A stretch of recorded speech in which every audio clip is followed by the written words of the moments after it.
Raadiyoo Simbirtuu.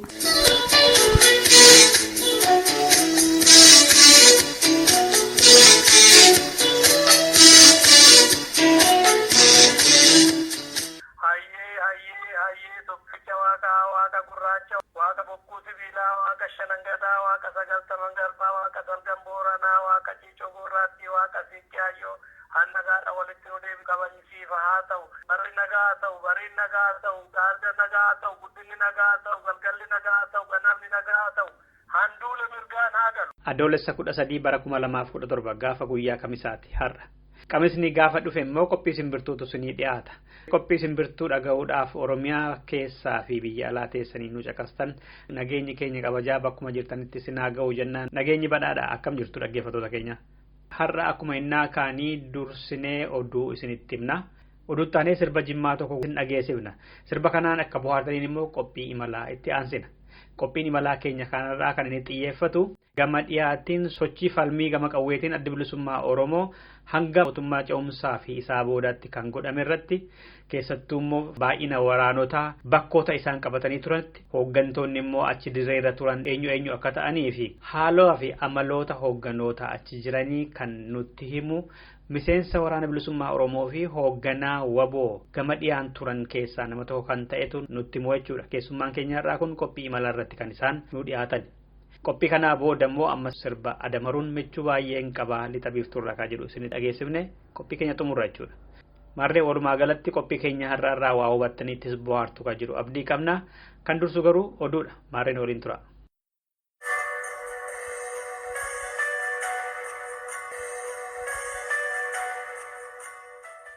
Pireezidaantiin Oromiyaa Obbo Lammaa Magarsaa warraaqsa dinagdee barbaachisummaa tokkummaa saba Oromoo fi sabboonummaa yeroo labsaa jiran kanatti bakkoota garaagaraatti uummanni Oromoo komee irratti dhageessaa jira. Taajjabdoonni akka jedhanitti kisaaraa dinagdee raggaheef Oromoo gumaa bahuudhaaf jechuudhaan mootummaan sadarkaa 3tti qoodee gibira haaraa ramaduun komee guddaa irratti kaasee jira. Keessaa immoo godinoota Arsii keessatti diddaan kun ifatti dabballoota achi torbee kana keessallee mudatee jira aanolee garaagaraa keessatti akka maddeen keenya jedhanitti. Godinoota biroo keessattis taanaan gibirri amma nurratti dabalame kun ilaalcha siyaasaa keenyaan Oromoota adda qoqqooduudhaan miidhuudhaaf jiratti xamadhaa jedhu maddeen keenyi godinoota adda addaarraatii oduu gara simbirtuutti qaqqabsiisan. Kana malees erga aangoo qabataniiti haasawaa godhaniin pireezidaantii Lammaa Magarsaa keessaa fi alaa deeggarsa cimaa yeroo argataa jiran kanatti dargaggoonni Oromoo dirree Dawaa fi Hararitti obbo Lammaa balaaleffatanii turaniiru yeroo isaan gamasitti imalanii turan torbee kana keessa. Idimaayyuu abbaan biyyaa Oromoodha yeroo jedhanii hiriira bahanii isaan balaaleffatan dhagahamaniiru. Obbo Lammaan Oromoon wal abdachuudhaan waliin ka'uu akka qabu yeroo deddeebisanii dubbii godhaa jiran kanatti dargaggoonni Oromoo hidhaman lakkoofsi isaaniillee dabalaa jira jedhameera. Akkuma durii ammas ilaalcha siyaasaa sababeeffachuudhaan qeerroo fi qeerrittiin Oromoo kan isaan qabamanii achi buuteen isaanii hin beekamne manaa fi maatii isaanii malee kan isaan beeku hin jiru jedha oduun qaqqabaa jiru. Erga torbee lamaatii asitti immoo akka haaraatti ilmaan Oromoo hidhaman eessatti akka hidhamanii fi waan irra gahaa jirullee hin beekamne jedhu oduun keessa mootummaatii lohee simbirtuu qaqqabe. Kun osoo kanaan jiruuti immoo caffeen Oromiyaa teessuma isaa idilee har'a Adaamaatti taa'uutiin wanta Finfinnee fi Oromiyaa ilaalaa turatti daangaa Oromiyaa Finfinnee fi naannolee adda addaa waliin qabdu jidduu jiru irratti gibira irratti dubbata jedhameetu eegamaa jira. Gama wallootiin immoo mootummaan Itoophiyaa Oromoota walloo keessaa addatti meeshaa hiikkachiisaa jira jedhame. Maddi keenya akka jedhanitti torbee darberraa kaaseetii duulli meeshaa saamuu kun bifa addaan isaan irratti gaggeeffamaa jira. Uummanni immoo osoo lubbuun jirruutii qawween keenya nurraa hin hiikkatu diigni jechuudhaan labsii keessa olii labsanii gandoota hedduu Oromiyaa keessaa mootummaa dura dhaabbachuun kun itti fufee jira. Torbee kana keessa ganda battee ardagaa keessaatii meeshaa 15 ganda jaawwii keessaatii immoo namoota 8 irraatii qawween yeroo hiikame sanatti battee ardagaa keessatti Oromoonni 2 ofirratti fincilanii humnoota mootummaa Itoophiyaa ofirraa deebisuudhaan meeshaa isaanii oolfataniiru jedhameera.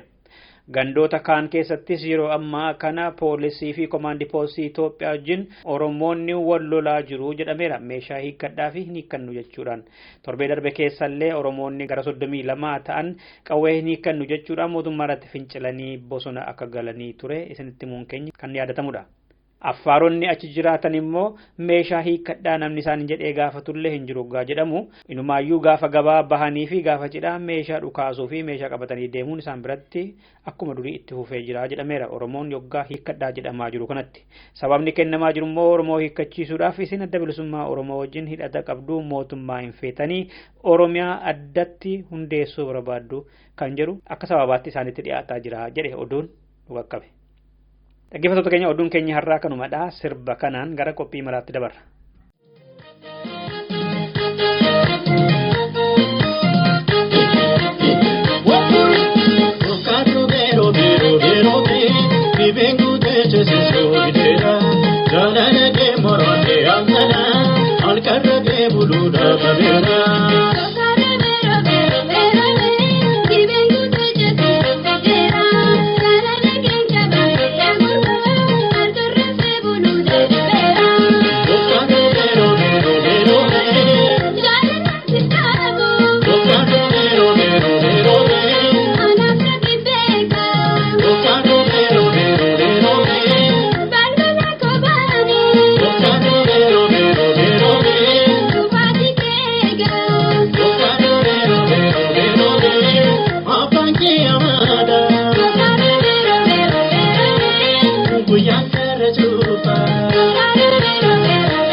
Dhaggeeffattoota keenya kanaan dura haalaaf amala hayyu duree adda bilisummaa Oromoo amma Obbo Daawud Ibsaa namoota maatiirraa kaasanii ijoollummaarraa kaasanii mana barumsaa sadarkaa tokkoffaarraa kaasanii yuunivarsiitiitti illee kan beekan wajjin dirree leenjii waraanaa biyya Eertiraatti bobba'anii achi leenjii fixanii amma dirree waraanaa dhiyaatti bobba'anitti nama beekan kan waliin turan illee dhiyeessine turre.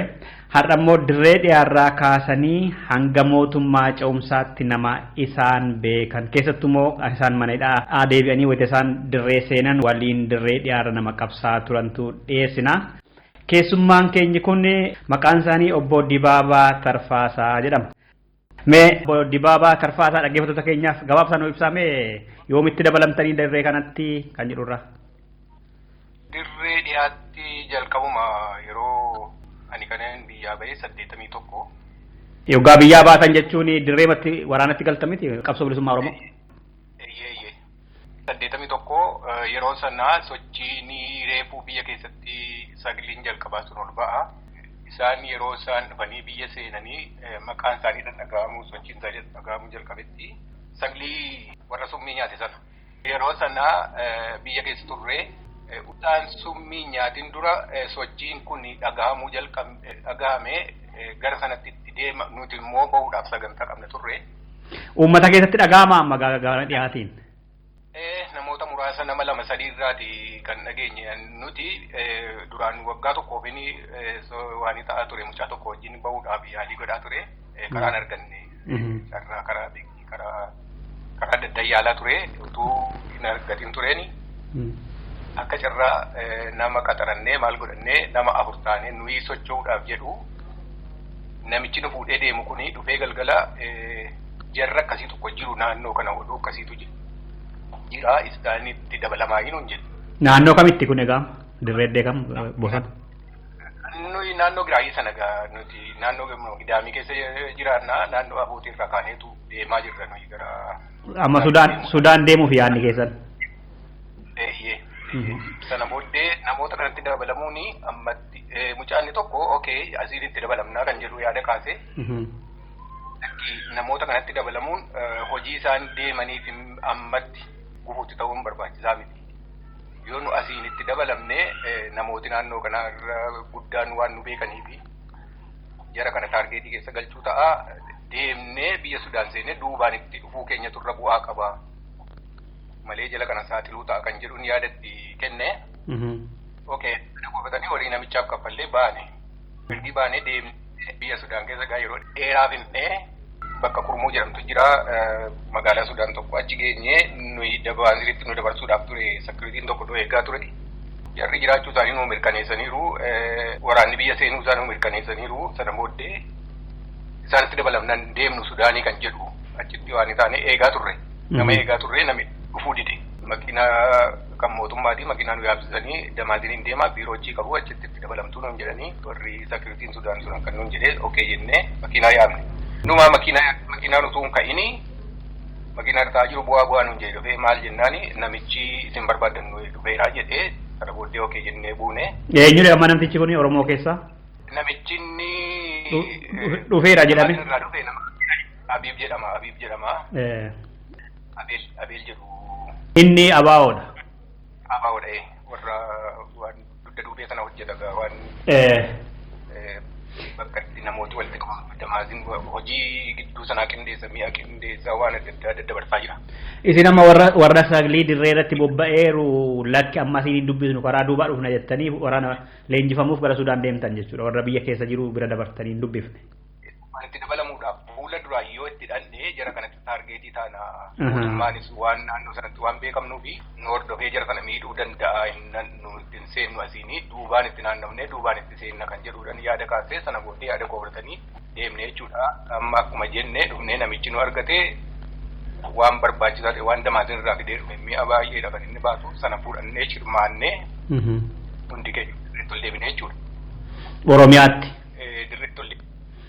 Dirree leenjisaa kan dhaabaatti bakka itti leenjifamtooti walitti qabamantu jira bakka kanatti walitti achi hidhannee turre. Oromiyaa keessa moo daangaa Sudaan irra? Sudaan keessa. Boordeeriirra Sudaan keessaa gara Oromiyaatti deemaa jirra. Sana booddee ana achitti hafee mucaan tokkollee immoo nu biraa kaampii bakka mi'itti istoora dhaabaatu jira. Achitti hafee ijoolleen 2 nu biraa dirreetti seenanii dirree leenjisaa dhaqan jechuudha. Dirree leenjii yeroo sanaa Oromiyaa keessa kan dhaabaa? Bakka Daakaa jedhamu Oromiyaa keessa. Sana booddee ol deemne ani gaa leenjisa biraatti ni fufee waan hojii fayyaatti leenjifamuu ji'a ja'a leenjisa doktorri nami doktor Galaanitti jenna nu leenjisee achitti leenjisa na fudhatteen waan fayyaa waan gargaarsa duraa namaa kennaa ture. Doktor Galaan kun Awurooppaadhaa dhaqanii moo Sudaanuma irraati? Achuma dirree sana jiru. Kana booddee leenjisa sana fudhatteen han boodhuma irratti gara dirree leenjisaatti ol deemee 82 keessa leenjisa koo waraanaa dhaqee fudhattee fixadhee hojii fayyaas hojii ajajaa sagalii ta'e irra madamee hojii sanatti kan fufe jechuudha. Oromiyaa keessatti kan leenjiftan ammasin warri duraa Eertiraatti leenjifamanii waan ta'eef. Warri na fuulduraa leenjifamanii ba'anii ani lammata irratti dhaqee leenjifame Oromiyaa bakka Daakaa jedhamu. Ayyee. Yeroo sanatti gaan jaallan kuni warri sagliin jalqabaa sun utuun bakka eegumsaa leenjisaa sana kaadhimamaan itti walitti qabamu sana jirruuti abbaan caalaa kan dhufee saglii tokko wajjin dhufee fuulli isaanii bareedaa miti maal. Dirreerraa dhufu abbaan caalaan faa? Abbaan caalaa dirreerraa dhufee. Eeyyee. Haala jaallanni wareegamanii sana gabaasuudhaafitu gara kaartuumitti deemaa jira. Silaa meeshaan quunnamtiin jiru bara sana? Hin jiru salphaa miti hin jiru. Meeshaan hin jiru. Rakkoo akka qaban irraa hubadhe fuula isaa irraan hin beeku gajaras nama kanaan duras argee hin beeku. Ani gaggaarii miti babbareedaa miti okee jedhee maalni jedhee doktoricha gaafannaan rakkoo akkasiitu jira jedhee iccitii dhagaa nama walitti naasa nutti ni manigan dhimamaadha waan taaneefi. Okee jedhee eenne umarratti ergi dirree leenjisaa seenne haalli sun mudachuu isaa sagliin tokko balaan sun irra ga'uu isaa eenyu akka irraan ga'e namoota nu beennuudha namooti waan kana irraan ga'anii. Addee jechuudha. Namticha isaa summii nyaachisanii beektu ture isin akka biyya keessatti. Hin beeka. Ayyee. Fuulaan kallattiidhaan hin beeku faamilii isaa nan beeka. Ayyee. Baasiraatii fi obbolaasaa ijoolleen wajjin baranneedha. Mucaanni tokkummaan wajjinuu barataa turre Zakkaariyaas Mucaa jedhamu. Inni wareegame tokko. Wareegamne inni isa summii kenneedha malee isa summii nyaachiseedha. Obboleessa isaati kan wareegame Taaddasaa kan jedhamutu wareegame jaallan kana wajjin. Inni summii nyaachise maqaan isaa eenyunni? Zakkaariyaas. Zakkaariyaas eenyu? Dirribaa Moggaatii fi Zakkaariyaas Shorroo jedhamu. Nama lamatu summii mari'atanii kennan jechuu Dargifaan? Egaa isaan lamaani kan waan sana qindeessee namichi tokkos ni jira Firdi Shangoo wayiitii naannooma sana jira innis keessa jira. Egaa warra daastadaariin naannoo sana ammoo hiikama isaatii nama jedhamudha. Karaa sanaan qophaa'ee gaditti dhufe jechuudha. Hayyee egaa amma mee gara mata duree keenyatti nu deemaa egaa obbo Daawud faana akkamittii fi yoo mula gartan mee jalqaba? Jaal Daawudii wajjin 86 dhumarratti natti fakkaata kan wal argine. Isaan egaa mana hidhaatii ba'anii yeroo isaan dhufanii nuti jabaannee iyyuu waraana keenya ijaarrannee waan godhannee sochii gaarii socho'aa jirra. Sagliin tokko dirqama fudhattee deemtee nurraa anatu dirqamatti kennee bobbaase biyyattuu saglii sana. Sagliin sun deemaa jirtu namoota bakka tokko ga'anii ganda qoomotaa uummata qoomotu jira achi ga'anii jara kana argan nama sadan kana. Sadiin kun eenyudha warri jara sadan kun?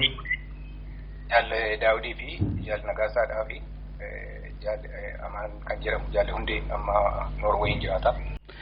Obbo Nagaasaa Kumsaati? Nagaasaa Kumsaa'ee.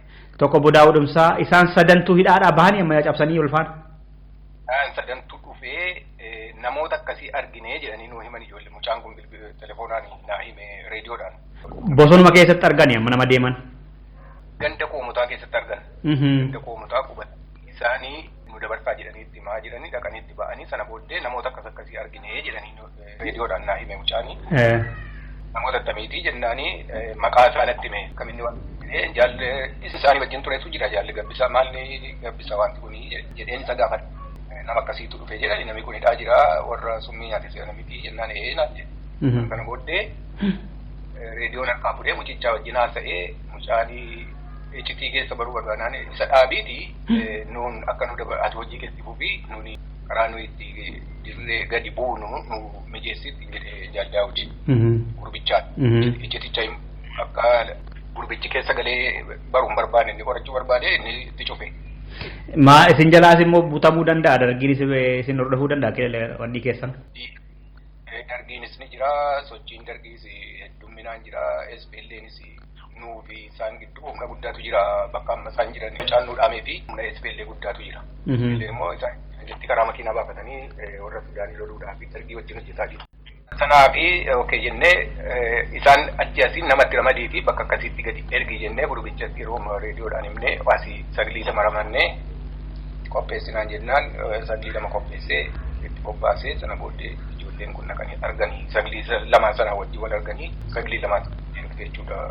Sochii SPL'tu jira lola guddaatu ture naannoo sana isaan jallisanii dhuma mammassanii fidanii kaampiidhaan ga'an.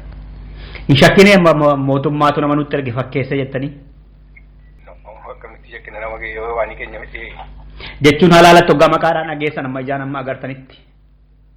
No hin shakkine baay'ee waan taane irrifanne akkamitti bahanii dhufan isa jedhudha. Tarii karaa biraatiin informaashiniin warri bakka biraa jiran sadarkaa oliitti dhaga'uu ni malu bahuu isaanii nuti garuu hin dhageenye durmaanii muciichinuu dhaame warri dirree jiru homaan dhageenye garuu bakka biraatti dhaga'amuu ni mala hin beeknu bahuu isaanii. Amma jalqaba kan waraanatti dabalaman bakka kamittidha?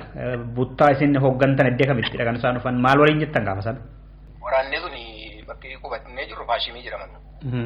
Faashimii jedhama daangaa Sudaaniitii fi Itoophiyaa amma Itoophiyaa jedhamtu irraa daangaa giddu galeessa uummati sun uummata keenya bakka uummata naannoo sana Taashaa bakka jedhamu jira, Faashimii bakka jedhamu jira, uummata qubatee jiru jira. Waraanni keenya naannoo sanaa bakka qabna. Kaampii guddaa qabna achi jira. Achitti dhufanii walitti dabalamnee sana booddee hara galfatanii gara kaampii bakka hoogganni jirutti darban. Maal waliin jettanii waraanni gaafa wal agartan walitti marmitan immoo qawwee dhukaastan immoo akkam ta'e gammachuun keessan isaanillee maal jedhan? Baay'ee waraanni baay'ee waan ta'e isaanillee namooti gariin hin boo'anii keessaa jaallanni yeroo sana fuulaan wal biraa bobba'an sun gabbisaa babbaan caalaa baay'ee waan ta'anii. Boo'anii? Gabbisaan baay'ee boo'ee babbaan caalaallee baay'ee waan ta'an namni imooshinaal ta'ee isaanillee akkuma kana jaalladhuma jabaadhaa jedhee malee jabeessaa ture malee namoonni hundumtuu imooshinaal ta'ee ijoolleen qawwee dhukaamne jedhanii nu kaasinaan barbaachisu dhoowwine. Garas immoo dargiinis jira warri SPL'es jiru. Naannoon sun immoo waanidhuma naannoo sochii diinaati waanidhuma wal eegganna. Tole egaa amma guyyaa meeqa bulan isin bira akkam ta'an isaa booda isa deeman? Yeroo sana kaampii dugda duubaatu jira bakka jaalleencoo waan jiranii makiinaa ergee fi jaalleencoo yeroo sana dirree turanii yeroo sana boleencoo fa'aa?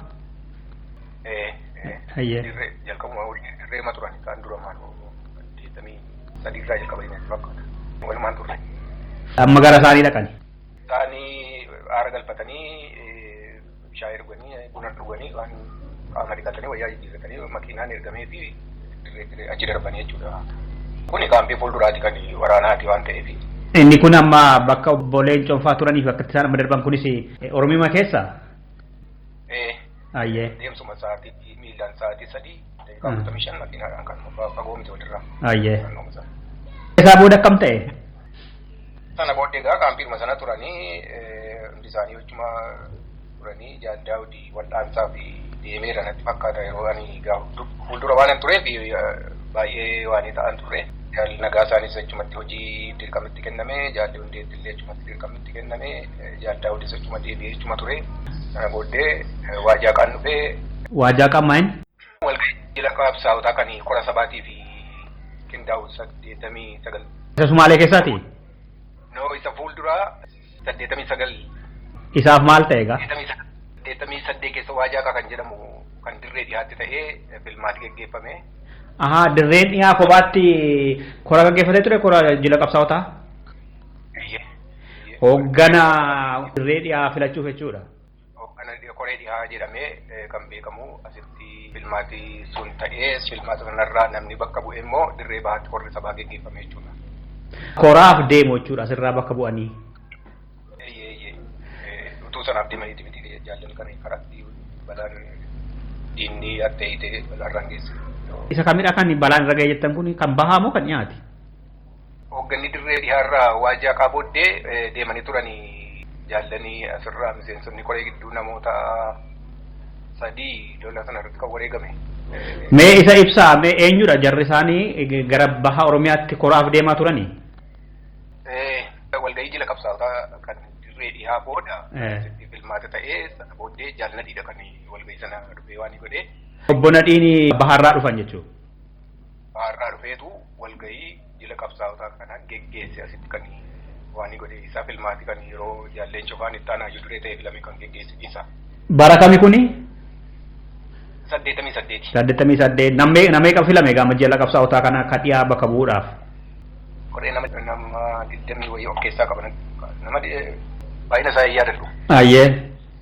Achi filmaata sana booddee miseensonni koree gidduu nama lamatu ture, tokko Gaaddisaa nama jedhamu, tokko Baarantuu nama jedhamu. Dirree baharraa jaallan kuni. Obbo Nadhii faana dhufanii? Jaalladhii wajjin dhufanii. Ayyee. Isaan walgahii qooda fudhatanii akkaataa filmaataa waan hundumaayyuu aanjisanii koree filachiiftuu ta'aniiti kan isaanii taa'anii dirree dhiyaatti ergi filmaatii kun raawwate booddee jaalle Diimaa fi jaalle Gabbisaan immoo asirraa bakka bu'anii miseensota koree gidduuti. Dirree walgahii kan kora sabaa geggeessuudhaaf dirqama fudhataniitu deemanii. Jaalle Diimaan akka tokkotti irraa hafeera dhukkubsatee irraa ganda tokkotti irra bahee jedhanii. Jaalleen biraa garuu jaalle Gabbisaafaan garuu utuu deemanii hatteedhaanii Oromiyaatti haleellaan irratti fudhatamee wareegaman jechuudha. Mee kana ifa godhame waan akkasii kun dhaga'ame natti hin fakkaanne amma nama meeqa ture kan jila kanatti hirmaachuudhaaf kan deeman dhiyaarraati tokko Dr. Diimaadha warra kaan immoo eenyu fa'i? Obbo Gabbisaa eenyu? Gabbisaadha. Huseenii Likkii kan jedhamu tokko jira. Jaalle Huseen Likkii immoo jaalle Jibriil Alii abbaataa yaadadhu. Jaallan kuni as bakka bu'anii deemanii asirraa miseensonni jajjabee ijoolleen jajjabeellee sagalee lamaan tokkotu duukaa jira. Walumaa gara waraana buttaa tokko kan humna sana bakka kanatti waraanni baharraa dhufeellee simannaadhaaf dhufeellee hattee sana keessatti rukutamanii. Amma gaa Oromiyaa dhiharraa ka'aniitu moo kallachuma darbuuf jiddu galeessa keessa baharii deemu moo karaa Sudaan irra dhufu? Karaa biraatiin deemanii karaa Jibuutiitiin deemanii achirraan utuu seenanii kan. Amma gaa kan hattee hidhee shiftaa Sumaaleeti moo Mangistuudha? Dargiidha waraana dargiiti. Achitti wareegaman hundinuu jechuudha. Achitti wareegamanii jaallan biraaniin qabamanii warri qabamee ergasii bahee dirree dhiyaatti deebi'ee dhufellee ni jiru. Eenyu fa'i? Kan mucaa Gajoo jedhamu tokko jajjabeedha. Ayyaanaa kan jedhamu. Dr. Diimaan keessa turanii dirqama sana keessa gaafas? Duuka achi turee dhukkubsateeti natti fakkaatarraa gara tokkotti ganda tokkotti karaa tokkoon deemanii jedhanii. Baadiyyuma keessatti moo Sumaa Jibuutii keessatti? Biyya keessatti bar biyya seenaniiru. Dirree seenaniiru biyya Oromiyaa seenaniiti bar. Ogaaden sanaan ergi seenaniiti. Sana booddee tarkaanfii fudhatama. 89 kun? 89 kora sabaanii sana booddee Jaalli Diimaa walgahii akkuma ta'ettu seeneera walgahii sanarraa qooda fudhatee korri sabaas taa'ee wareegama jaallaniidha booddee jechuudha korri sabaa sun kan taa'e. Kora sabaa isa jalqabaati kun? Musa lammaffaa? Eeyyee dirree ba'a. Obboleen Coonfaa karaa biraa seenanii moo nangni isaan? Nin danda'eerus Jaalli Diimaatu bakka bu'ee malee leencoo hasaaf.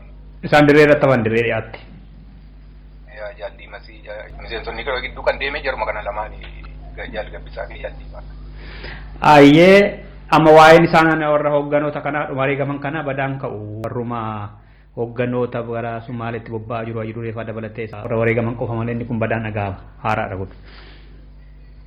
89 keessa. Amma namni sadii obbo Daawud obbo Nagaasaa fi obbo Hundeetu dhufanii simannee jettanii saawuda filannoon ta'ettan. Obbo Hundee fi obbo Nagaasaan isin aduma bahani moo karaatti wal argani moo akkam?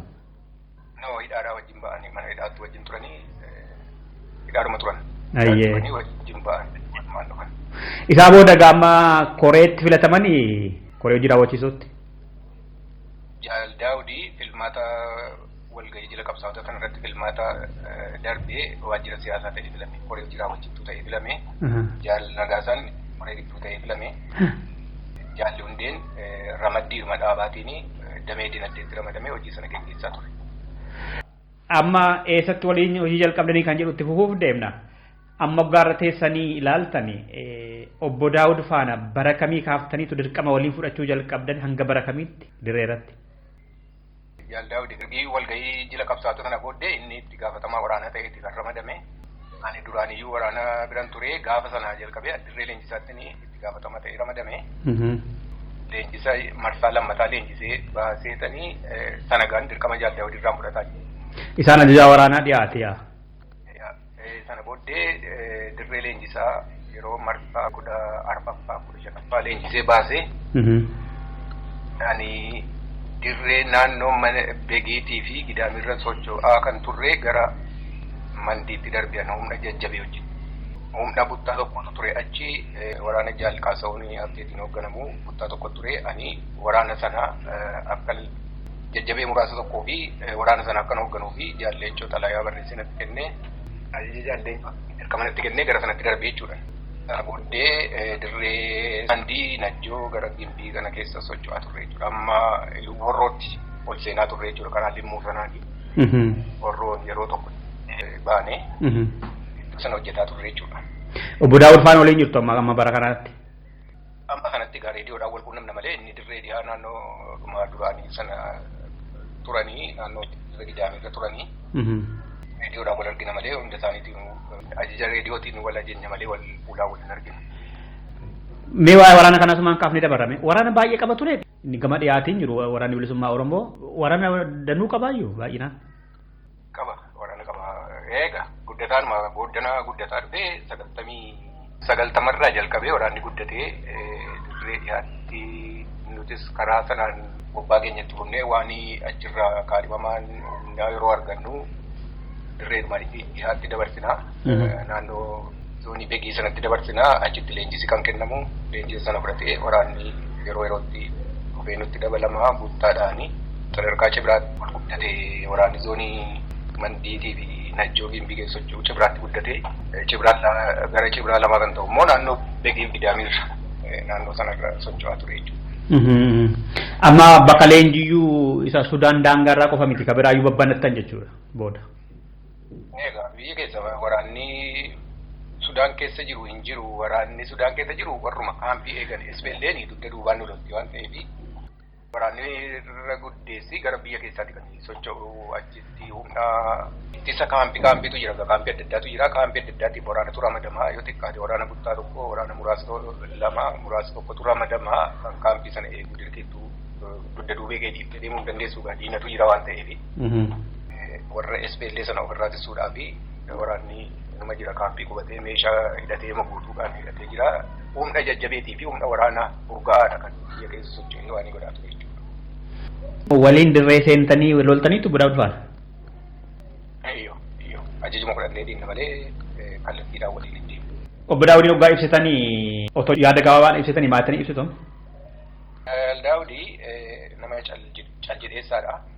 Kan irraa waan isaa ilaaletti.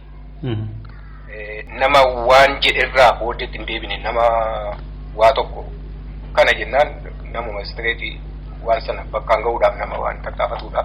Akkasitti isa beeka Daawudii nama hooggana waanidha cimaadha. Jaallan keessan warri waraanaa kaan akkamitti haasa'u ajajammaa isaanii kana isaan ajaja kennanii kan injifannoodhaan galtan kan yaadannoo fa'aa qabdan jira waraanni kan biraan fa'aa qaban yaadattu? Waraanni baay'ee waan gaggaariidha hojjetamaa ture egaa yeroo sana hin dhaga'amu malee baay'ee waan gaggaariitu hojjetamaa ture dorgommiitu ture waraanni gidduu waraanni naannoo beegiirra socho'u tarkaanfii fudhatee waraanni mandiis fudhachuu qaba. Waluma jala deemaa ture jabina guddaa wal dorgommii ture isa kanaaf bakki itti gabaafamuudhaan Jaal Daawud waan ta'eef waan guddaatu jira jaalala guddaatu jira hoogganaa fi waraana gidduu waan hamaa tokko waan dhageenya qabu. Amma tooftaa lolaafaa baasanii injifannoo guddaa galmeessisuu irratti biratti argamanii lolanii lolchiisuu irratti akkas irratti ta'u. Sassana ajajootatu jiru ajajoota sadarkaa miseensa koree gidduu ta'anii ajajootatu jiru kan dirqama fudhatanii waraana wajjin jiraatan. Fakkeenyaaf boruu ni jira boruu dheeressaa kan jedhamu jira ajaja miseensa koree gidduuti. Lamuu kan jedhamutu ture miseensa koree gidduuti. Zoonii beegii sanarra socho'u karaa sanaan socho'anii hojjetaa turanii ani immoo karaa zoonii najjoo fi mandii gimbii sana keessaan socho'aa ture jechuudha. Kanaaf illee wal quunnamnaa hooggana kaampii jiru illee wal quunnamnaa jechuudha waan hin qabu. Sa'aatiidhaan wal quunnamtiin ni jiru. Reediyoo gurguddaan xixiqqaan jira. Quunnamtiin akkasii ture waraanni sadarkaan waraanaatti gurguddataa jajjabaataa dhufe gara biyya keessaatti gara Jimmaa Horrootti gara Mugdii kanatti ol babal'achaa dhufe. Diinillee dadhabaa dhufe egaa keessumaa 90 booddee egaa jabina guddaatu Mee lola isaa asoosaa rukutame sana kaasaa mee achi turtanii gariin shaabiyaa qofa rukutee jedha gariin immoo abaa'oo shaabiyaa waliin taa'anii turkunnee kan jedhamee dubbatamus jira. Mee waa'ee isaa bira jirtu beektu? Lolli suni lola baay'ee hamaa ture waan isaa humni SPLA humna baay'ee humna kutaa waraanaa meeqa dugda duubaan nu lolaa ture. Dargiin illee fuulduraan nu lolaa ture. Amma gaaf tokko humna guddaatu nutti bobba'e mandii keessatti. Amma humna baay'ee irraa miinee bira dabarree kaampiitti waraana gaadhimamaallee qabnaa waan illee qabnaa kaampii dugda duubaatti waraana nu bira dhufee deebi'e tokko ture bobbaarra ture jaalladha. Lammuu nama jedhamutu fuudhee deema waraana kana. Waraana guddaa tokko. Amma waraana sanaa wajjinii gara kaampii waraanaa dirree dhiyaa gara garnaatti dhufuudhaa fi sagantaa qabna turre. Waraana sana wajjintu deemaa jirru karaatti lolli ta'ee lola sanaa cabsinee bakka lamatti bakka sadiitti humna guddaa rukunnee keessa baanee sana booddee kaampii geenye. Nuti kan qabnu iseen dargiin humna guddaadhaan bobba'ee akka kaampii weeraree ture guyyaa torban tokko akka lola torban tokko akka geggeessaa turan kaampii Jaal Daawud keessa jiru.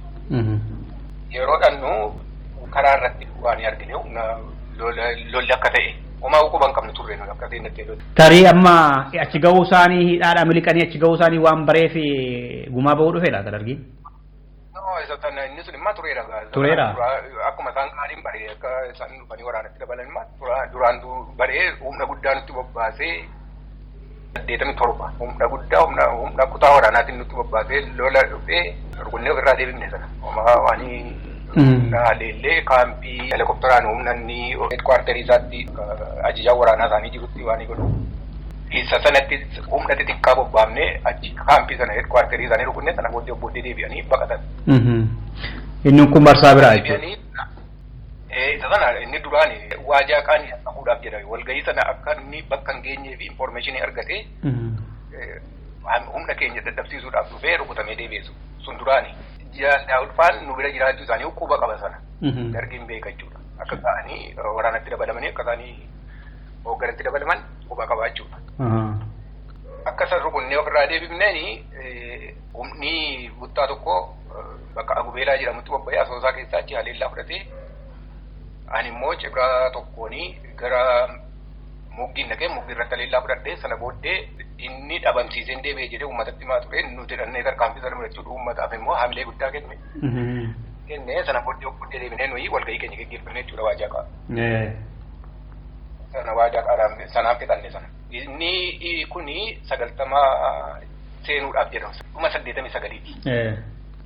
Sana booddee kaampii hundumaayyuu humna guddaadhaan nutti bobba'anii dargiin sirraanii SPLN duubaanii humna guddaan nutti bobba'anii kaampiin walumaa galagaan kaampii dugda duubee keenya dhabamsiifnee dirree seennu kan jedhuun murteeffamee Jaal Daawudii Jaal Leencoo biyya seenee waraana muraasa tokko Jaalli Booruu wajjin seenee Jaal Daawudii kaampii keessa achi tafee humna waraanaa humna achi jiru hundumaayyuu akka inni biyyatti seenu godhee ofiisaatii dhumarratti innis akka biyya seenuudhaaf murteessee deeme.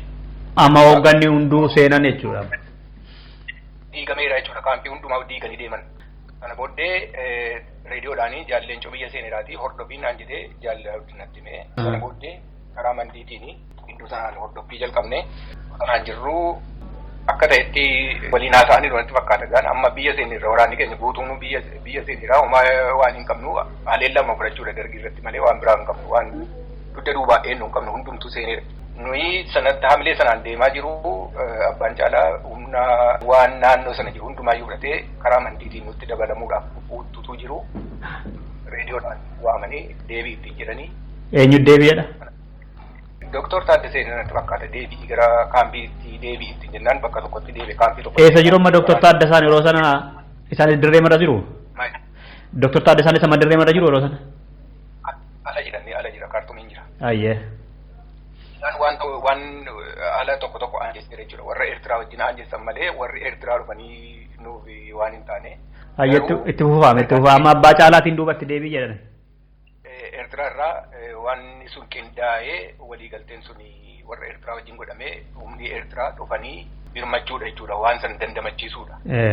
Adda bilisummaa dandamachiisuudhaa fi gargaarsaaf dhufanii sana booddee waraanni keenya inni abbaan caalaa fidee dhufu booddeetti deebi'ee hin qubatee sana booddee sagantaan baheetu tarkaanfii fudhatamuudhaaf sana booddee humna cibraa tokko deebisii achi as nu erginaa jedhe abbaan caalaa humna cibraa jaallee abbaa booraatiin kan ajajamu gara isaatti deebisee jechuudha. Gara Asoosaatti. Gara Asoosaatti miti dugda duubatti deebi'e Asoosaan sicha tarkaanfiin fudhatama sana booddee humna jajjabeetii fi humna murna tokko wajjin hafee deebi'e. Humni warra Eertiraallee hammi tokko muraasni tokko nu bira jiru. Isaanii wajjin akka nu karaa cufnu baambasii Asoosaa gidduutti akka karaa cufnu dirqamni nutti kenname jechuudha natti. Sana booddee ani sanattan bobba'ee isaan gajjallaadhaan abbaan booraa humna cibraa tokkootiin abbaa caalaatti dabalame.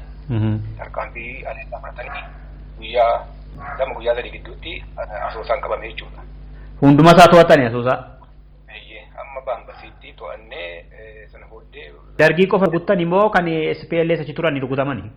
Guddaan achi ture dargii duwwaa miti SPLS kan guddaan achi ture maaliif achirraa kaatee Sudaan illee loltii nuun illee loltii humna guddaadha. Rukutamanii isaan illee jechuudha? Lachuuyyuu walumaan rukutamanii ka'an. Yeroo sana Eertiraa fi warri Sudaan kibbaa kun wal lolleere? Hin lolle. Ayyee. Hin lolle isaanii tarkaanfii kana batanii achi deebi'anii Meeswaa irratti tarkaanfii injifannoo argatan isaan achi waraana isaanii yeroo suma deebisanii akka deebi'anii isaan tarkaanfii sana fudhatan jechuudha. Humni isin gargaaranii duubaan bakka isinii banan imma duubbee. Baay'ee duubee nu bananii sana booddee nu sigaa iddoo sanatti hin deebinee sana ergasii nuti biyya keessatti hojii keenya garuma biyya keessaa godhannee. Badiin ga'e maal fakkaata dargii irratti yeroo sana? Dargiirra badii guddaa ga'e qabeenya guddaa dhabee waan baay'ee ta'e dargiin wanti inni Asoosaadha qabu waan guddaadha Asoosaa akka waan itti guddisaa ture waan ta'eef. Waraanni isaa hoo? Waraanni isaas baay'eetu miidhame kutaa waraanaa meeqatu daaraa ta'e daabbus irratti riqicha daabbus irratti baambasii. Kan abaa'oo waraana waboo ogeessa bobbaa caalaa taja jechuudha tarkaanfii sana keessatti fudhatame irratti. Abbaan caalaa jaaldaa waliis walumaa jiru. Waliin hirmaataniiru achi keessatti? Egaa irraa hirmaataniiru jaaldaawdi walumaan hirmaatan amma Asoosaatti kan fuudhee waraana fuudhee seenee karaa Asoosaatiin abbaa caalaati. Bara mootummaa ce'umsaa isaan Finfinnee dhufan isin hiriira taftanii? Ani naannoo Damdolloon ture gaafa sana waraana naannoo Damdolloo jiruu fi damee adda addaatu jira dhaabii damee adda addaa qaba damee dinagdee jira damee siyaasaa jira damee adda addaatu jira. Waan sana hundumaayyuu koordineet godhee naannoo sanatti Damdolloo ture ergasii abbaan caalaallee dhufe duraan qofaanuma inni hojjetaa ture ergasii jaaldaa waliillee ergasii Finfinnee irraa deebi'ee dhufe jechuudha walumaan baay'ee ta'a. Isa chaartira keessaa waggaa bahanidha akka wal agartan? Utuu chaartira keessa jirruuti. Deebi'anii dhufanii isin dubbisanii waraana dubbisan? Naannoo Damdolloo waraanatu ture waraana guddaa ture waraanni sun karaa magaalaa Muggiitiin kan Gambeelee birgeedii tokko jira gara olii gara karaa Aayiraa karaa Guddisoo kanaan birgeedii tokko ture. Birgeediin tokko Damdolloo qubatee ture sanan waan godhaa koordineet godhaa ture jechuudha hojii gadi isaan naanna'an ture hojii sanan hojjetaa ture deebi'ee kaawunsilii jira kanii bulchiinsa magaalaa sana waan godhu uummata sana waan godhu isaanillee yeroo yerootti waliin teenyee mari'annee waan keenya akka fakkeenyaatti jaalgaashuun keessa jira kaawunsilee sana keessa jaalli baqqalaa tafarraa amma Jarmanii jiru kana namooti biraan illee jiru jaalbooruun illee tokko tokko dhufa. Addunyaa kan jedhamu amma biyya Siwiidin kana jira. Warra kanatu waan godhaa ture jechuudha. Isaan kana biratti yeroo yerootti nan argama ani irra guddaa waraana bira kananii jiraataa ture. Waraana bakka bakka jira waan ta'eef isa irratti akka muggii nan naqaa akka ala irratti nu deebi'a. Walii gad deddeemaa ture jechuudha. Amma mootummaa cimsaa seentan isaa booda yoggaa isaan gara Finfinnee waajjira guddaa dhufanii. Yeroo mootummaa cimsaa keessa jirrudha maaliif mootummaa cimsaa seeniini suniin turre jechuudha. Gaafa mootummaa ergii magaalaa Damdolloo qabannee sana booddee utuun qabatin fuuldura Leencoo dhufee kan dirreetti waan itti ol deeme. Finfinneetti ol deeme sana booddee nuti tarkaanfii fudhatuutti deemnee gara Damdolloo dhuunfannee SPL'dhaa fi dargiin achi keessaa baafnee. Dargiin otoo hin kufiin amma Damdolloo qabattan isin? Dargii rukunnee baafne Damdolloo keessaa. Otoo dargiin hin kufiin eessa qabattaniittu amma isin dhiyaa Oromiyaa? Waboon? Mandiin guutummaa qabameera. Najjoo naannoo Najjoo guutummaatu hin ta'in amma tokko keessa jirra. Karaa muggii kana irra guddaa waraana keenya jira. Gidaamii, Begii, Jimmaa Horroo guutummaan kun abaa horka ture. Sana booddee dirqama nutti kennee Jaallenchoo deemaatii bakka akkasiitti Damdalloo irratti akka tarkaanfiin fudhatamu dirqama nutti kennee sana booddee humna birgeedii tokko wajjin karaa tokkoon deemee abbaan booraa karaa biraatiin humna tokko wajjin deemee isaanii tarkaanfii kana kan fudhate tarkaanfii guddaa kan fudhate utuu Damdalloo muggii gidduutti adda hidhamee lola guddaatu ta'ee humna guddaa raankii 3 fi zuudha kan irraa booji'ame gaafasii. Yeroo sana Mangistuun illee numa jira jechuudhaan baane. Mangistuun immoo duraan deeme eenyu Tasfaayee Gabra Kidaammoo Tasfaayee inni kan ajajaa jiru gaafa. Isa torbee tokko bulchee. Mangistuun immoo duraan deeme. Zuuyyuu fudhataniitu jechuudha irraati. Gaafas zuu tokkoo fi taankii 3 irraa boojine waraana Dargii irraa makiinaa buna fe'ee deemu makiinaa 18. Bunuma uummanni fe'ee wajjin irraa boojine qabeenya dhumaa baa'u ta'e jechuudha. Wallagga dhiyaa baay'ee isaa qabatanii turtanii jechuudha utuma Dargiin hin kufiin iyyuu. Qabatee turre. Isaa booda mootummaan Ihaadigii karaa horrorraa hoggaa galu Goojjam keessa bahee isin eessa geessaniittu yeroo sana hoggaa Ihaadigiin naqamtee galu isin eessa jirtu? Yeroo sana duraanii horroon seennee turre karaa limmuu bakka jedhamu maal jedhamti. Karaa Galiilaa. Achiin seennee turre. Karaa Galiilaa seennee turre. Seennee achiin ceeneetu bidiruudhaan ceenee waan irratti matakkalli waraana tokko qubatee jira matakkalli irratti naannoo Ibn Maradiin jiru tokko yaada beekta ta'e naannoo sana. Karaa Bureetti. Karaa Buree sana Buree Olafeeti. Gajjallaadhaan ceene markaba bidiruu warra seesee kanaan ceenee tarkaanfii fudhachuuf utuu deemnu guyyaadha ni utuma nu ilaallu oraaliidhaan guuree fide waraana guuree fide qubachiise. Kana booddee waliin mari'annee sunni nuun baasu jenne duraan kaleessumti karaa Sugee moo maal jedhamti horroo keessaa bakki tokko achitti waanii godhannee warra jiyooloojistii irraa makiinaa isaanii reediyoo isaanii irraa fudhanneerra.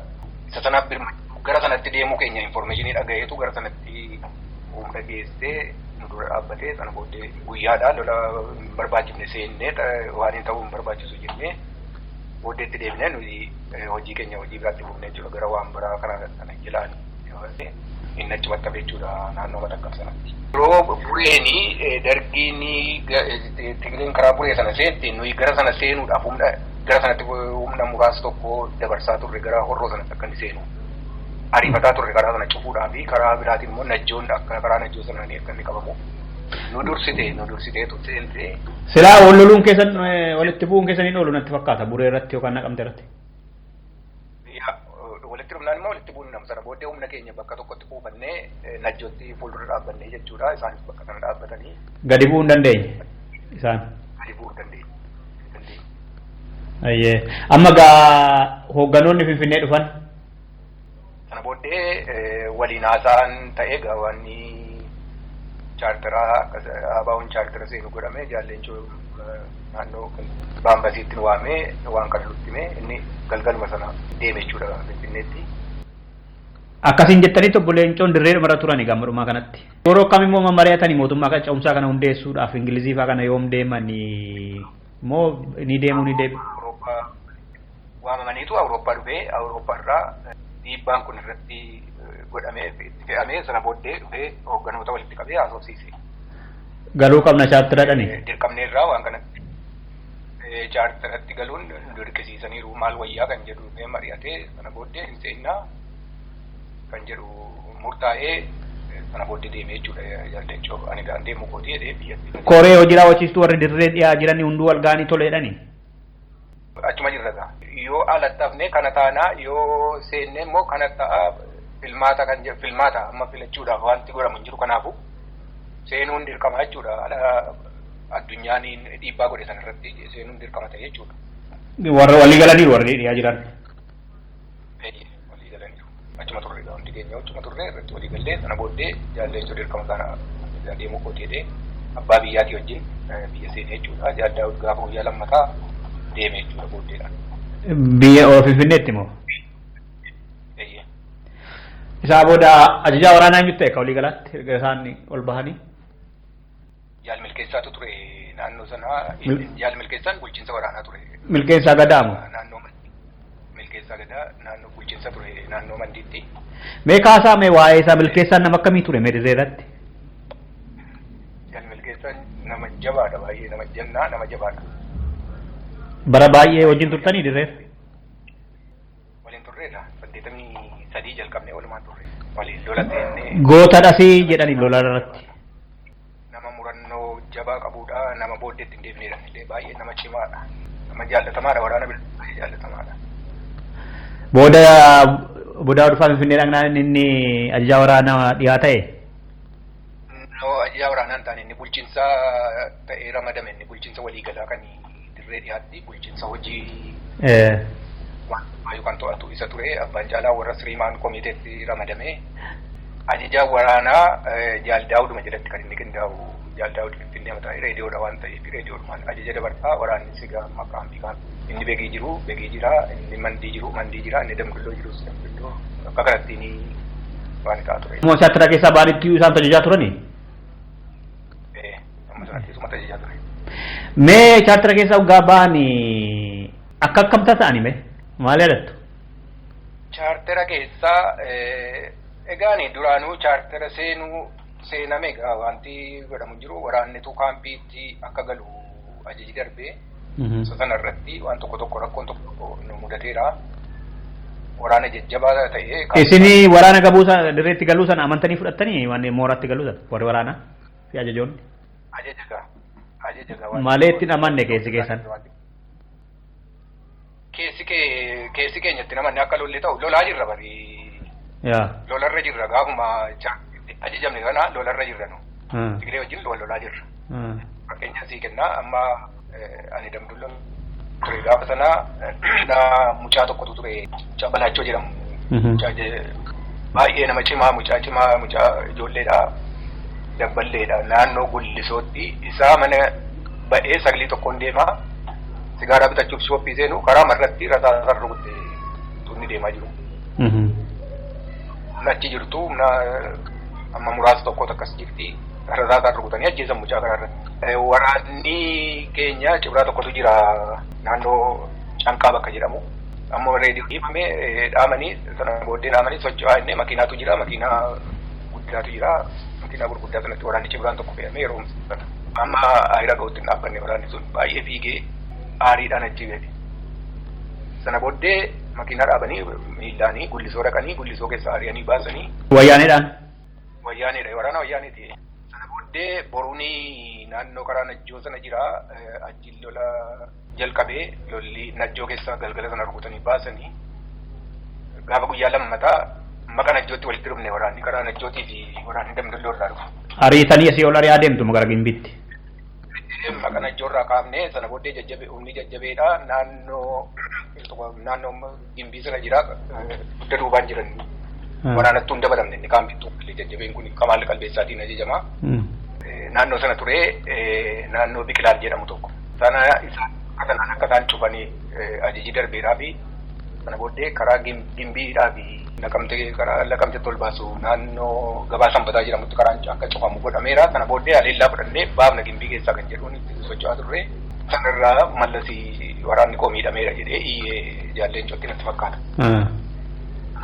Reediyoodhaanii nu dhaamanii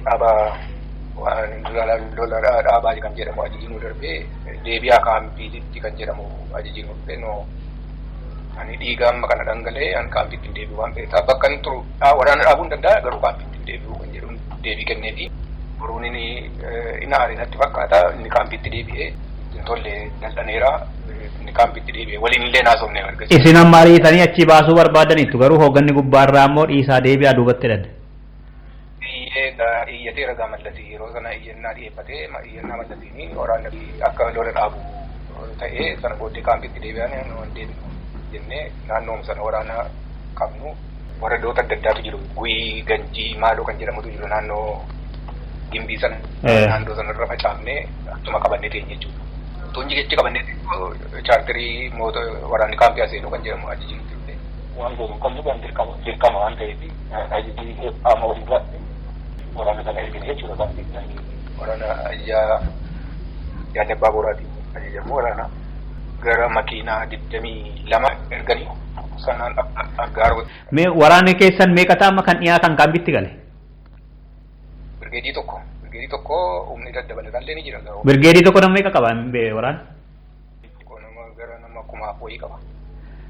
Amma garuu jajjabeen hin galle. No, jajjabeen kan damdollotti deebi'an isaan damdolloo dhufanii qubatanii. Qawwee mahii hiikkatanii galtanii amma? No, qawween hiikkanne qawweenuma meeshaaf geetii meeshaa isaanii. Chaartira keessa waggaa bahaa jedhanii immoo daftaniitu yaatanii bakka qabattan immoo isaantu duranii dhufanii sin marsan egaa. Akka chaartira keessa baheeni waraanni bakka gadhiisee lola jalqabe jechuudha. Dafee otoo mootummaan kan dhihaa digii dafee mooraa keessatti isinitti marsiin daftanii baatanis mooraa keessaa? Hin marsine waraanni bahee loleegaan haa ta'uuti lafa hin beektu waraana lafa fakkeenyaaf aggaaroo damdalloo aggaaroo dhaqee waraanni kun hin beeku lafa naannoo hin beeku haala hin beeku sana kan miidhe bishaan ce'uu. Isaan immoo darsanii bakka qabatanii jiru? Isaan dursanii isaan makiinaadhaan olii gadi fiigu nuti makiinaan kanaaf sabbiraa godhu hin jiru akkasitti waraanni nu jalaa miidhame malee waan Tigireen nu miitee waan goote miti rakkoo sana rakkoo tokkoffaa bishaan waldhaaduu namni bishaan keessatti ijoollee beekatu nyaatamee dhufe. Birbirfaatti. Lammata hidhii bishaan irratti marsitee eddee warra rakkatee bishaan sana ce'ee immoo booji'uu isa sana hidhaatti guutee amma mana boojineetti malee jannummaadhaan lolaan woboo caaltee waan sana goote miti rakkoon nu mudate isa sana. Maal jettu haala sana yaadatta maal sun itti dhaga'ama? Rakkinni maalirraa jettu? Baay'ee nama gaddisiisa. Waraan akkasii dabalee akkasitti deebi'anii immoo akkasitti qaachuun baay'ee nama gaddisiisa. Maal goota waan baay'ee nama gaddisiisa. Baay'ee natti dhaga'ama. Waraanni faffaca'e gaama akkam ta'ani hoogganni gaama yeroo sana warri jiran waliin kan turtan amma Dr. Taaddasaan fa'aa obbo Daawud fa'aa obbo Abbaa Caalaa fa'aa akkam ta'ani chaartiraa booda obbo Xahaan fa'aa achiin turan. Abbaa Caalaa jalqabne amma dhumaatti wajjin turre. Dirreerra. Amma bara kamiitti? Faca'insa sanaas walumaanii mooraa damdalloo magaalaa keessaa baane amma dhumaatti amma wajjin dhumne kaartumiin geenyutti walumaan turre Abbaa Caalaa wajjin addan baane. Bara 92 92 keessa amma ji'a Februaarii keessa natti fakkaatan. Ayyee warri kaanoo. Seenne haala ittiin seenne qabna jaaldaawudi nurraa yeroo sanayyuu karaa tokkorraa waraana humna amma tokko wajjin gara tokkotti deebi'ee isaan waliin argine reediyoodhaan wal quunnamaa turre booddee wal quunnamtiin keenya illee nu jalaa citee baay'ee isa barbaadaa turre. Biyya keessatti hafan isaan? Biyya keessatti hafe yeroo waggaa tokko olii biyya keessa ture. Jaalbooruunis naannoo sanarra ture inni wareegame Nagaasaan wareegame Jaalmilkeessaan warrotti wareegame. Nagaasaan nama akkamii ture? Mee isas innis gootummaa qaba. Akkamitti wareegame nama akkamii ture? Akka Milkeessaallee waa kaaftan. Jaal Nagaasaan nama jabaadha, nama jannaa, nama goota, nama nami jaallatu jiru. Keessaa namni Nagaasaadhaan waa jedhu dhaga'ee hin beeku. Nama baay'ee nama beekamaadha, nama jaallatamaadha. Eddee kamitti kufe inni? Innis naannoo Beegii keessa jedhama akka inni yoo dhaga'etti namootuma ta'een diinaan utuu hin taane waardiyaadhuma isaa turkutee kan jedhamu ta'uu dhageenye. Waardiyaadhuma isaa wajjin jirtu horiin waan argaa jirtuu fi hojii ammuma baajata waraanaa inni baatee deemu sanarraa fudhachuu jettee guuttee deemte natti fakkaata akka jedhama. Amma gama isin Bobbaa Caalaa faana ceetanii warri kaan immoo duuba natti hafanii booda waggaa tokkoo booda eessatti tola gartan Obbo Daawud faafaan? Jaaldaawudi gara waggaa tokko booddee kaartumiin dhufe. Kaartumitti baay'innis as ba'ee sana booddee jettu wal argine. Buttaan isaanii akkam ta'e faca'e innis? Egaa waraana muraasuma ijoollee nama yartuu wajjin ture ijoollee nama 2 nama 3 wajjin dhufe warra kaaffii ta'an. Isaa booda garam deemtan egaa? Ani Sudaaniin man tureeni. Egaa Sudaaniin kan dhumnes waan hidhaan miti nama kennasaa jiraaf tokko ture. Itti gaafatamaa Saabaawoti waajjira kaartumiillee isuma itti gaafatama ture yeroo sana. Reediyoodhaan namaa turre reediyoo guddaatu jira kan wal quunnamte. Kanatti gadi yoo dhuftanii waraanni Sudaaniin poozitiiviidha ijaaramtanii deebi'uu dandeessu kan jedhamu qabaa kan jedhu Abbaa Caalaatii ani wajjin jirra turre. Sana nutti mee sana akka amma lolaa deemaa jirrutti dhuguma rakkisaadha waraanni nu jalaa faffaca'aa jira kanaaf waraana kana walitti qabachuu qabna waraana walitti qabannee biyyatti deebina Sudaanii kana nu gargaari kan jedhu. Dubbee Sudaan keessa ammas walitti qabamtanii deebi'uudhaaf seentanii. Amma deebi'uudhaaf sana of ijaaruu qabna kan jedhu of ijaarree lolla jira kana kan jedhu saganteeffannee sana booddee abbaa caalaa wajjin mari'annee yaadi namichi nu dhaamee yaada sirriidha yoo ta'e jennee irra deebinee gaafannaan ijaaramtanii deebi'uu dandeessu kan jedhu Sudaaniin yaada nuu kennaa kan jedhu nuu himee sana booddee gadi dhufne jechuudha gara Sudaaniitti. Yaadni tokko jira yaalli Wandimuu Bisil kan jedhamu ni jira amma abbaa malkaa jennaan. Kanaadaa jira anti fakkaata amma. Innis wajjin turree sana booddee hin dhufne gara saglii tokko taana nama shallatti fakkaatan. Gaafa Sudaanii seennu haalli Sudaanii nutti jijjiirameera kaampii keenya Sudaaniin ofuma isaatiiyyuu Tigree nutti fidee nu boqochiiseera kaampii tokko. Hoogganayyuu qabuun hin barbaanne nama abbaa caalaa seenaniiru dabarsee kennuudhaaf hin yaalle. Yeroo sanatti hin yaalle. Akkam taane gaamma isaan booda. Gara Sudaanis kaartumitti nu dabarsuudhaaf yaalan malee yeroo sana diippoortii gochuu yaalle. Sana booddee amma gaafa dhufnee Damaasiin hin geenyu kaampiin guutummaan weerarameera qabeenyaan achi jiru hundumtuu barbadaa'e namichi isa kamitti nu waame akkamitti nu waame kenna isaan kanatti kan jedhu innaan ergasii godhame kan jedhamu dhageenye. Amma sana booddee kaartumiin deemuu qabdu isinii akka haara galfaddaa nu jedhanii kaartumiin dhufne amma warra sakirtii Sudaanii wajjin haasa'uu jalqabnee kadhachuu jalqabnee maal ijaaramuu barbaadna jennee okee nu jedhanii ammas ijaarree waraana amma tokko ijaaramnee waraana amma tokko walitti qabannee amma biyya seenne jechuudha deemnee. Deebitanii ammas. Waraana seensifannee irraa. Isinii Abbaa Caalaa waliin deemtan ammas waliin deebitanii. Hin deebine ofii kallattiidhaan hin deebine. Waraana walitti leenjiftanii bobbaasaa jirtu. Waraana walitti qabanneetu saglii lama deebifne biyyatti jechuudha. Sagliin sun deemee waan tokko hojjetee tarkaanfiillee batee gara qilxuqaarraa dhaqanii yeroo lama dhaqanii nuti deemanii.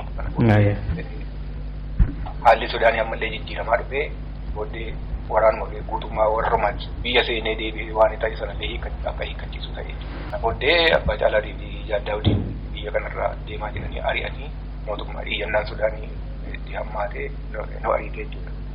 Garam deeman egaa isaan lamaan? Abbaan Caalaa yeroo jalqabaa Keeniyaa dhaqee Keeniyaatti ari'an. Keeniyaa ture achirraasi haalli Keeniyaa sun badaa taanaan deebi'ee dhufee lammata immoo Yemenitti ari'an. Jaal Daawudis Keeniyaa ture haalli Keeniyaa yeroo sana namoota hoogganoota adda bilisummaa Oromoo qabee diippoortii gochuuf kanaanii jalaa yaa'anii biyya deemee biyya Noorweey ga'ee Noorweeyirraa deebi'ee dhufee kaartumatti deebi'ee ammas baay'ittiin jedhanii Yemenitti deemee jechuudha. Yemenirraa kam taane gaammoo Somaalee seenan immoo kam taane? Ergasiiti Yemenirraa Somaaliyaa seenan.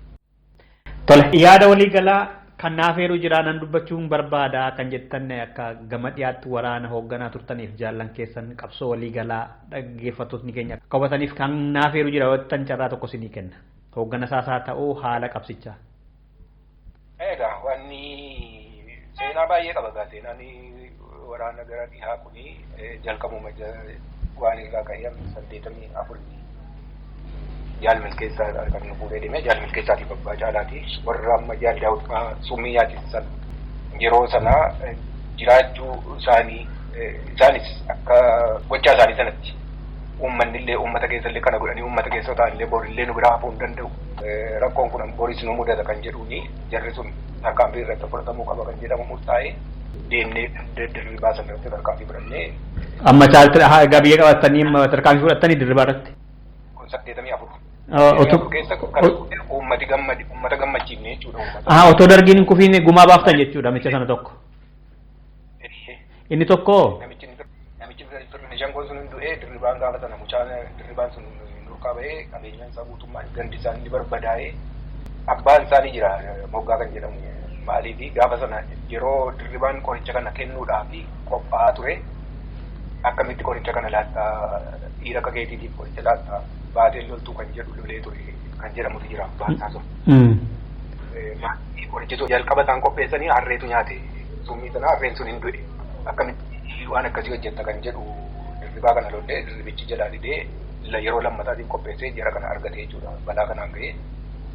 Ganda sana keessa abbaan isaa obbolaan abbaa isaatii hundumtuu qeensuun nagaa hafee dirribaan waan tarkaanfii irratti fudhatame jechuudha dirribaa Rishaan kun.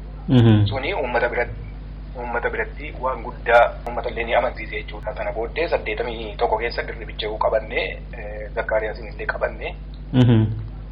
Dirribaa fi Zakkaariyaas immoo gaafa jaartiraa Damdalloo seennee bariinaan isaa bakka isaan jiranitti uummati nu himee bakka isaan jiran jennee fudhanne. Ookatanii taa'anii turanii? Turanii bahuu bakka biraatti haala anjeffataa turanii qabannee sana booddee isaan seeratti dhiyaatanii jechuudha. Tarkaanfii fudhatame isaan irratti? Eega maalii gaaffii maalii qabamu? Waa dubbataniiru maaliif ana goone jedhan? Akka dirqamatti kennametti kan isaan himanii nuti kana gaafas yeroos waan isin qabnu bakka dhimma ilaalutu jira dhimma sanatu gaafata malee waan akkasii waraanni taa'ee waan akkasiin gaafatu nuyi qabneedhuma bakka dhimmi ilaalutti erginaa jechuudha. Tole kabiraa waan jettan qabdu carra. Kanuma wanti haaraa egaa wanti dirree dhiyaa tuullaadha wanni hojjetame wanti gaggaarii jira maalii. Guyyaa biraa immoo waa'ee milkeessaa fi waa'ee nagaasaa jaalota keessan gariifaa itti deebina. Kanarraa kana baay'ee galatoomaa ulfaadha. Reedhaa waan akka fakkaatu sababa bodaa wal godhannee wanta haaraa kaaftaniittu. Baay'ee galatooma boddi baabaa ulfaadhaadha. Tole dhaggeeffattoota keenya kanumaan xumurreedha fayyaa ta'a nagaatti ture.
Gowwan kobaye eko sani chiti embadi ada gayu tasabdulle makalu madam san namu kanode dende sugai tini gatare dibaminati bayen kaba ditabi tutikam sabogini kohun dabila dukul ilan metulle wargaran igani tigori najini